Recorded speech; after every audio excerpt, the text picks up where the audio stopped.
In today's field test, we're heading into the desert of far west Texas to meet up with Theron Humphrey and his dog, Maddie. Along the way, we'll be shooting around the towns of Marfa and Terlingua, and taking off-road vehicles into Big Bend National Park to camp. We'll be getting hands-on experience in a range of different shooting situations to find out how well Sony's new flagship A7r Mark II performs in this unique and beautiful part of America.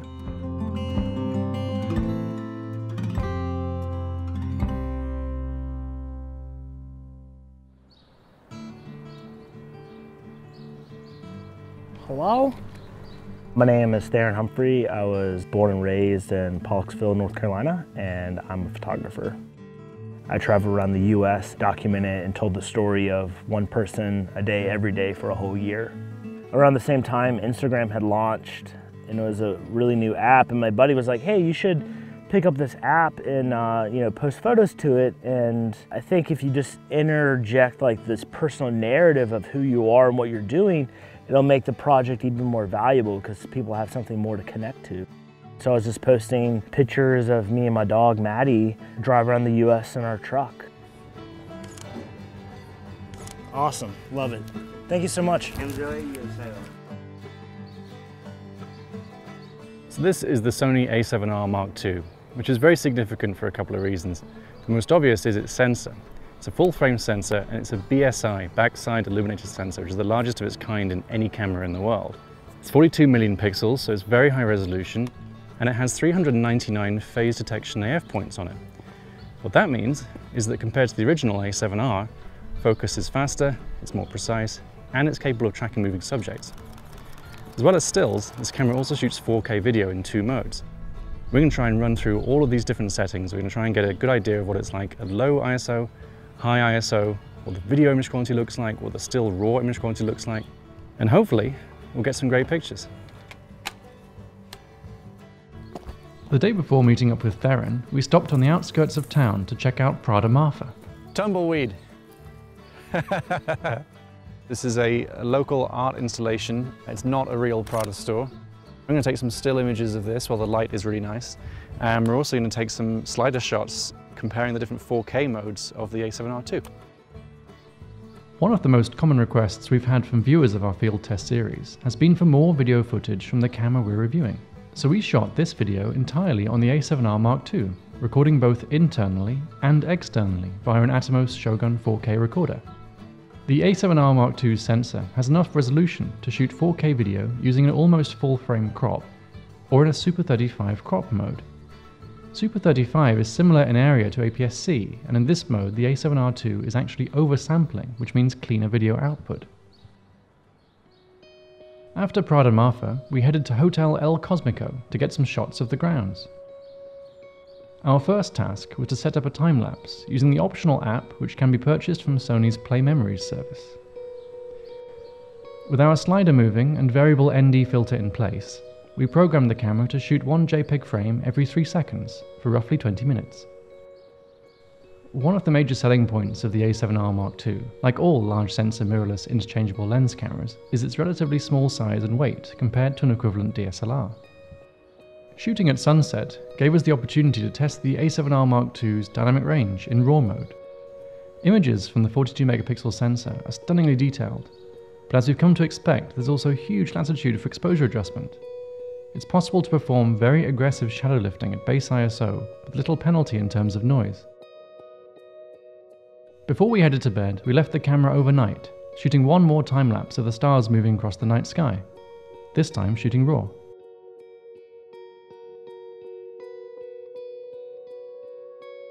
The next morning, we headed into downtown Marfa to rendezvous with Theron and Maddie before leaving for the desert. We came out to Big Bend National Park. It's one of the few national parks I've never been to before, and it's actually the least visited national park.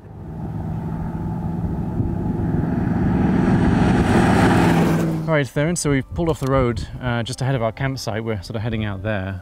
There's a picture you want to take, right?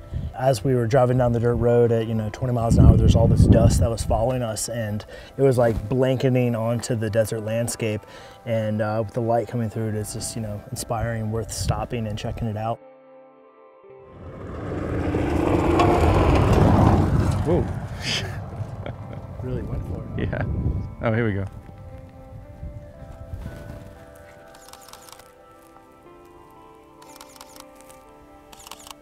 Oh yeah, that's way nicer, huh?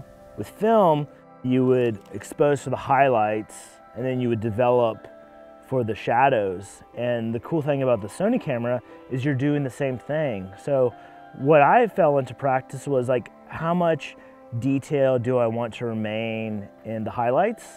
And then I would expose for that, because you can bring the image into Lightroom and you can just open up all the shadows and all the details there, and it looks great.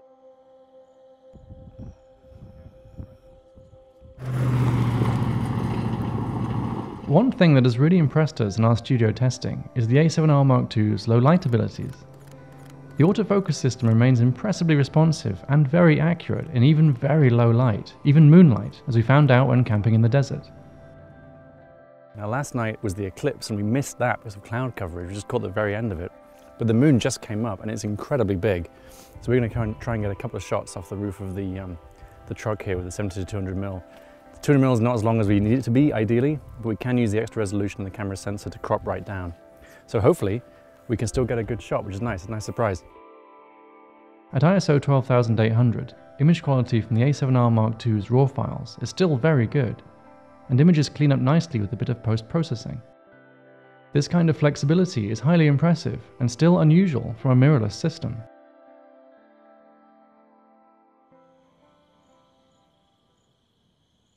I think my mantra in life is put myself in situations where I have to work for other people as little as possible to give myself the most time to create what I love and what I think is important. And freelance provides that opportunity, but it is a hustle. It's a lot of work to stay on top of it. The most important part about photography would never be the technical attributes of the camera and the lenses. It's always going to be what you point your camera at. I think you should always equip yourself with the best tools available, the best tools that you can afford, but you should always go out into the world and be conscious of what you're pointing your camera at and wanting to celebrate it and honor it. And that is what people are going to talk about. After packing up our camp, we headed off into the far reaches of the park's southern border to brave both the heat and the frankly reckless driving of our director, a native Texan himself.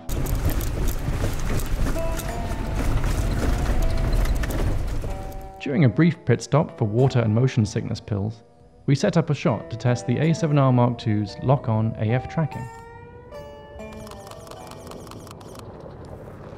One thing I feel like was really important was having him turn his headlights on the Jeep, just so he pops off the landscape a little bit more. But it's a fun test, and the subject tracking worked actually pretty amazingly well for that.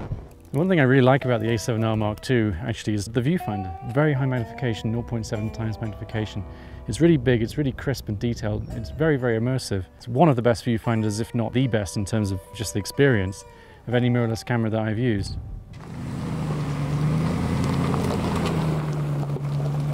I definitely wouldn't come here in June or July. I mean, it was pretty much the end of September and it was still pretty dang hot in the day. But man, come sunset, it's just like the world just becomes this most epic, beautiful, humbling place ever. Oh, the sun's so good now, let's do this.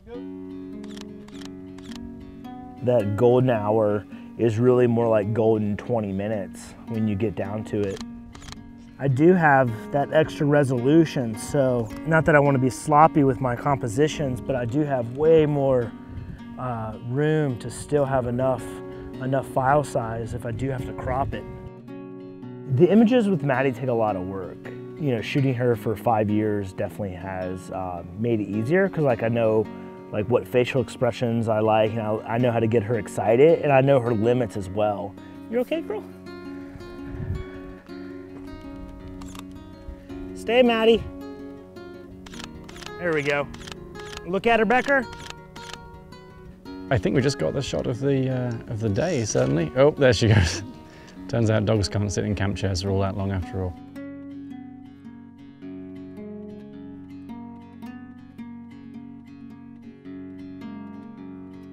I've enjoyed shooting with the A7r Mark II the past few days. It's had a few features that I didn't think were going to be that important, but I've really come to enjoy. First is the tilting, articulating rear screen. I mean, it's great for shooting low.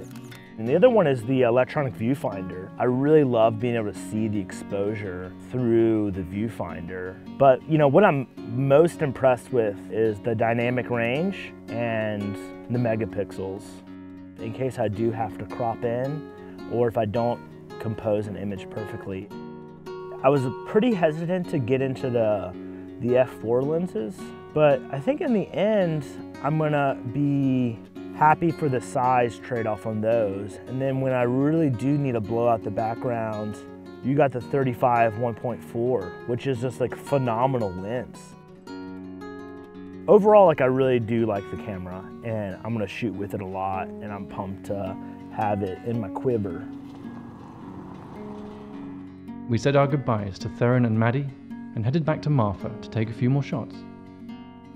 So we've come out to the train tracks just outside of Marfa. We had the most amazing sunset. We shot a few pictures earlier on. The sun's gone down now, but the light is just absolutely gorgeous. It's a little bit too dark now to shoot handheld, really. It'd be risky. So we switched to a tripod, and we're just going to shoot down these train tracks here right into what's left of the sunset. If we use electronic first curtain shutter, we're already using a tripod here and self-timer. We'll be able to eliminate all causes of vibration, so we'll get the absolute maximum out of the sensor's resolution. The only reason I'm taking 3 is just to eliminate any chance of random vibrations at all through these, hopefully not through these tracks, because that would mean a train's coming, but through the ground.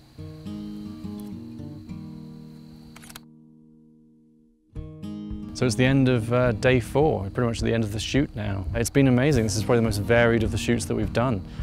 And I've had a lot of fun working with the A7R too, and I think Theron has as well. You know, photography is a window, and you can either talk about the pane of glass, which is like all the technical parts of the craft, the gear, or you can look through the window at the world. And I think that's when photography becomes most interesting and most compelling, when you're talking about what's on the outside of the window.